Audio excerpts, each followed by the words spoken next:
Hello students, welcome to Vikas English Academy.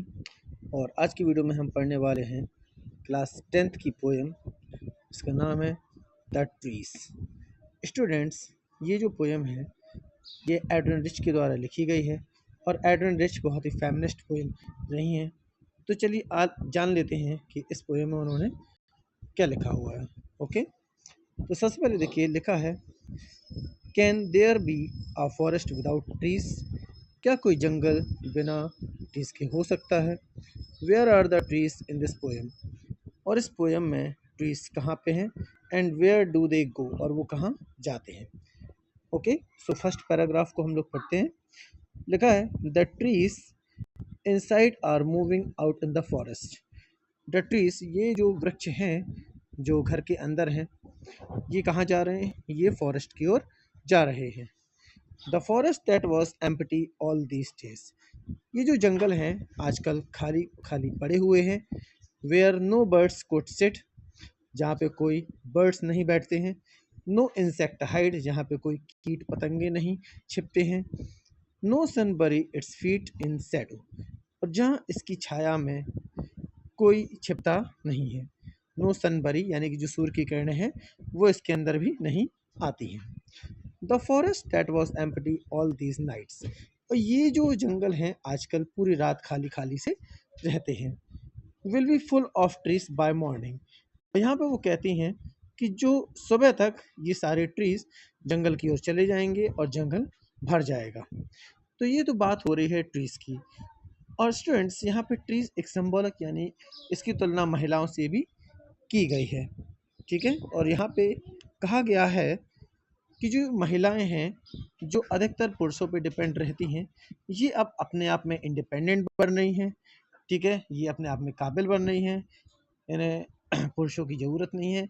और ये अपने आप में ही ऐसे इंडिपेंडेंट बन रही हैं कि ये अपने आप में अपने ऊपर काम कर सकें।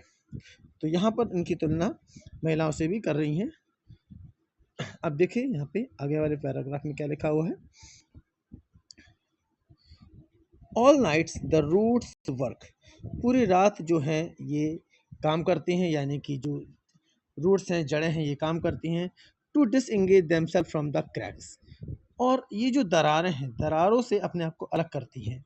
तो यहाँ पर ये भी कहा गया है कि जो महिलाएं हैं ये अपने आप को इंडिपेंडेंट करने के लिए दिन रात काम करती हैं और पुरुषों से अपने आप को ये अलग करती हैं। ठीक है, ये जो पुरुषों की जाल में एक तरीके से फंसी हुई हैं, इन पर डिपेंडेंट हैं, तो अपने आप को ये काम कर रही हैं और इंडिपेंडेंट बन रही हैं।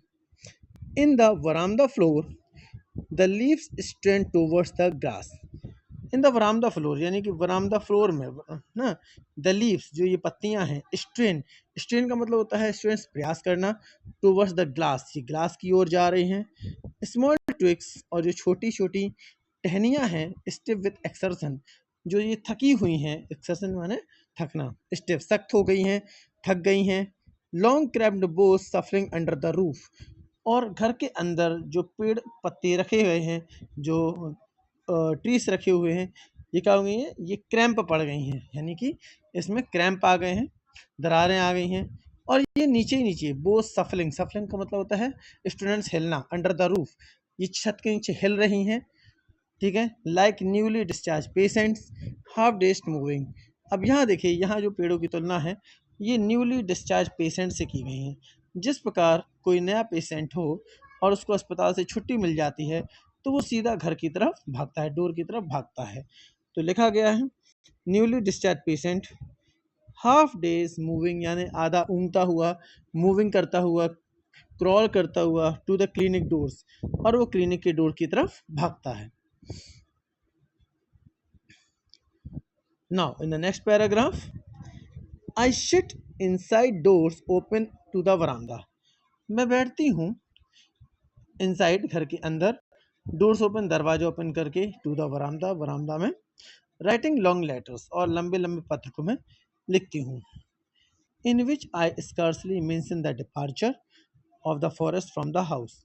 इन विच आई स्कार्सली, जिसको मैं बहुत ही कम तरीके से मेंशन करती हूँ, द डिपार्चर, डिपार्चर का मतलब होता है जाना, है ना, छोड़ना या जाना, of the forest from the house, बड़ी मुश्किल से मैं घर के सारे जो फॉरेस्ट हैं, घर के सारे जितने भी पेड़ पौधे हैं उनको फॉरेस्ट की तरफ जाने से रोकती हूँ।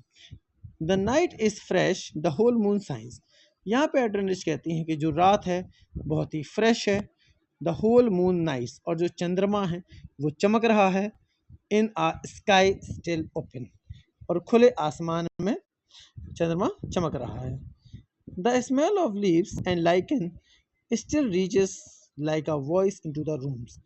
द स्मेल ऑफ लीव्स यानी पत्तियों की जो स्मेल है, खुशबू है, एंड लाइचन, और लाइचन का मतलब होता है शैवाल, still reaches like a voice into the rooms, उसकी खुशबू भी अभी भी रूम में फैली हुई है।